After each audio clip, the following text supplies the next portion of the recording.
Im Rahmen unserer biografischen Lektionen reden wir über Männer und Frauen der Bibel, die für uns Vorbilder sind, die aber nicht immer vorbildlich gelebt haben, die auch Fehler gemacht haben.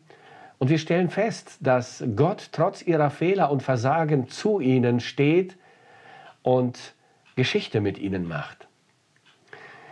Nun, im Leben von Abraham, Isaak und Jakob gibt es noch einen weiteren wichtigen und erstaunlichen Aspekt, nämlich die Tatsache, dass Gott sich entschieden hat, sich selbst mit dem Namen dieser drei Männer zu schmücken.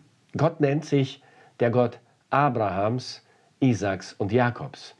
Mindestens 9-mal in der Bibel lesen wir, dass Gott sich mit diesem Namen bezeichnet, 4-mal im Alten Testament und 5-mal im Neuen Testament. Und zum ersten Mal begegnen wir diesem Namen im 2. Buch Mose, Kapitel 3, Vers 6, als Moses Gott begegnet am brennenden Busch. Dort heißt es, dann sprach er, Gott, ich bin der Gott deines Vaters, der Gott Abrahams, der Gott Isaaks und der Gott Jakobs. Da verhüllte Mose sein Gesicht, denn er fürchtete sich, Gott anzuschauen. Vermutlich hat es auch Mose selbst erstaunt, dass Gott sich mit dem Namen Abrahams, Isaaks und Jakobs schmückt. Die Fehler Abrahams, die Erziehungsfehler Isaaks, die Tricks und die Lügen Jakobs haben Gott nicht davon abgehalten, sich mit ihrem Namen zu bezeichnen. Gott entscheidet sich, ihren Namen zu seinem Namen zu machen und identifiziert sich auf diese Weise mit diesen drei Männern für immer. Mose fragt dann, wie heißt du eigentlich Gott? Er fragt noch einmal nach.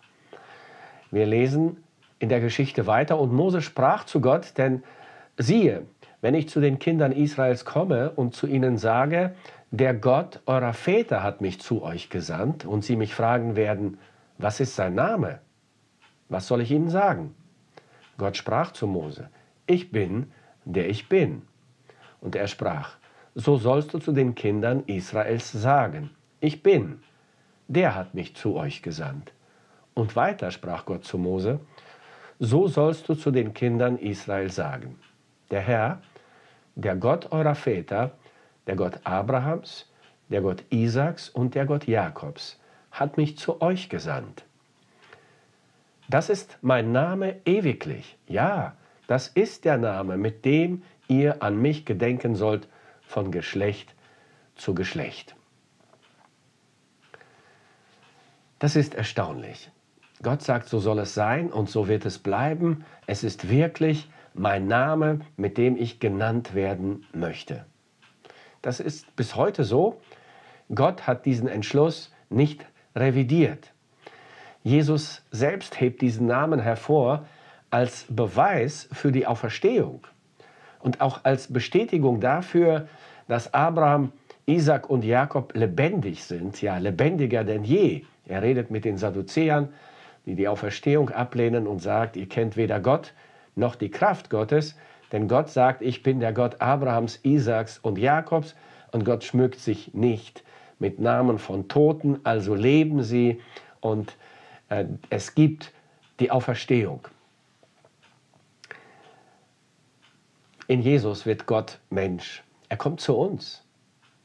Er wird einer von uns, und er nimmt auch einen menschlichen Namen an. Jesus. Ein üblicher Name damals, in der damaligen Zeit. Jesus ist der Menschensohn. Das ist seine Lieblingsbezeichnung für ihn selbst. Und auch hier, auf diese Weise, in seinem Sohn Jesus, identifiziert sich Gott mit uns für immer. Er macht damit klar, er schämt sich nicht, einer von uns zu sein. Und Abraham, Isaak und Jakob sind keine Ausnahmen. Bei Gott gibt es kein Ansehen der Person. Gott bekennt sich auch zu mir und zu dir, wenn wir an ihn glauben und ihm vertrauen. Wenn wir uns zu Gott bekennen, dann bekennt er sich auch zu uns. Und ja, dieser Gott, der kennt auch uns mit Namen. Er nimmt uns auf in seine Familie und nennt uns mit Namen. Wir sind bei Gott keine Nummer, wir sind bei Gott Personen, Kinder, Söhne und Töchter mit Namen. So sagt es der Herr selbst zu seinem Volk in dem Buch Jesaja 43, Vers 1. Und nun spricht der Herr, der dich geschaffen hat, Jakob, und dich gemacht hat, Israel, fürchte dich nicht, denn ich habe dich erlöst. Ich habe dich bei deinem Namen gerufen. Du bist mein.